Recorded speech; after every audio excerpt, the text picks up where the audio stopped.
यशायाह अध्याय 41 और उसका 10वां वचन ये कहता है, मत डर क्योंकि मैं तेरे संग हूँ, इधर उधर मत ताक क्योंकि मैं तेरा परमेश्वर हूँ।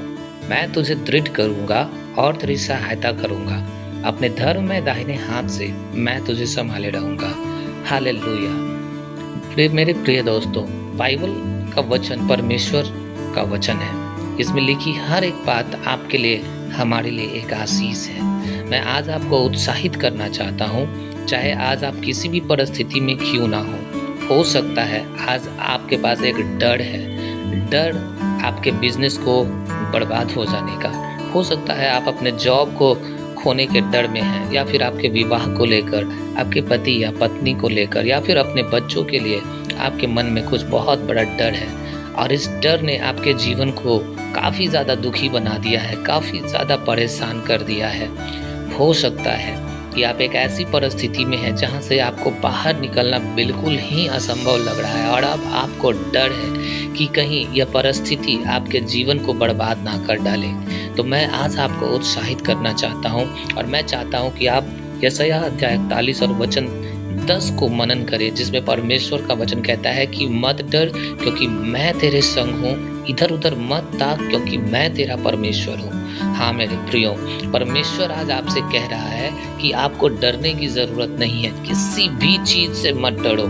हो सकता है आपके शत्रु आप पर बहुत ज्यादा हावी हो रहे हैं, आप अपमानित किए जा रहे हैं, लोगों के द्वारा, परिवार के द्वारा तिरस्कृत किए जा रहे हैं, समाज के द्वारा आप तिरस्कृत किए जा रहे हैं। परमेश्वर आपसे कहता है कि मत डरो, उनके किए हुए कामों के द्वारा आपको कोई नुकसान नहीं पहुंच सकता है। लोग आपके विरोध में बातें कर रहे हैं, हो सकता है लोग आपका अपमान कर रहे हैं, आपके विषय में बुरी युक्तियां कर रहे हैं, प्लान्स बना रहे होंगे, लेकिन यहीं पर ठीक इन कठिनाइयों के बीच में परमेश्वर आपसे कहता है कि मेरे बेटों, मेरे बेटियों, मत डरो क्योंकि मैं तुम्हारे संग हूँ। हालेलुया।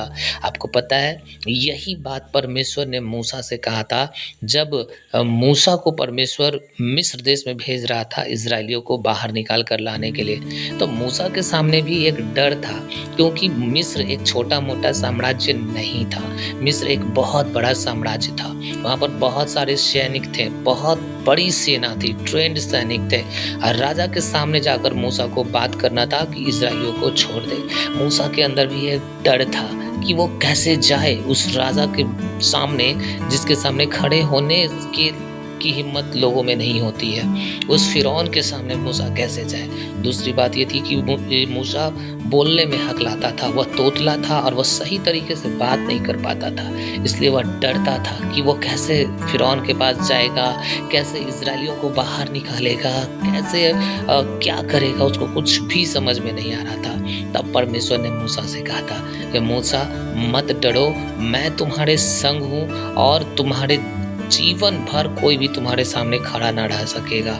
मेरे प्रियो, आज आप चाहे जिस किसी भी कंडीशन में है, एक असंभव से असंभव कंडीशन में शायद आप हो सकते हैं, आप अपने आंसुओं को प्रतिदिन गिन रहे हैं, हो सकता है कुछ भी आपको सही नहीं लग रहा है, लेकिन मैं चाहता हूं कि आप परमेश्वर के वचन को देखें, आप यीशु मसीह को देखें। ठीक अभी परमेश्वर आपसे कह रहा है, यीशु मसीह ठीक अभी आपसे कह रहा है कि मेरे बच्चों, मेरे बेटे, मेरे बेटी, मत डरो, इधर उधर मत देखो, कहीं से तुम्हें सहायता नहीं मिलेगी, कोई तुम्हारा सहायक नहीं होगा, लेकिन मैं तुम्हारे साथ हूँ और मैं तुमको दृढ़ करूंगा, मैं तुमको मजबूत करूंगा, मैं तुम्हारी सहायता करूंगा। हालेलुया।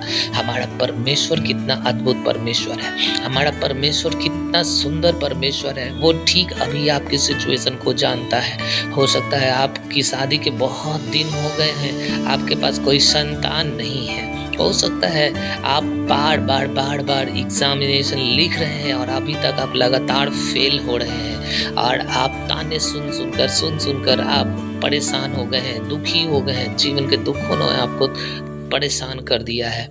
मैं आज आपसे कहता हूँ कि परमेश्वर आपको दृढ़ करेगा, परमेश्वर आपकी सहायता करेगा इस बुरी परिस्थिति से बाहर आने में। आपको डरने की ज़रूरत नहीं है, वो अपने धर्म में दाहिने हाथ से आपको संभाले रहेगा। भजन संहिता 34 अध्याय में दाऊद ने इसी चीज को एक्सपीरियंस किया और दाऊद कहता है कि जब मैं यहोवा के पास गया, उसने मेरी प्रार्थना को सुन ली और मुझे सारे भय से, सारे डर के ऊपर मुझे यहोवा ने विजय दिया। हालेलुया। मैं चाहता हूं कि आज आप प्रभु यीशु मसीह की ओर देखें। आज आपको वह विजय देगा आपके सारे डर के ऊपर। आप किस चीज के लिए डर रहे हैं, आप कौन सी परिस्थिति में हैं और आपको लगता है उसकी वो ठीक नहीं हो सकती। आइए हम प्रार्थना करें। ठीक अभी जहां कहीं भी आप हैं, मेरे साथ प्रार्थना करें। प्यारे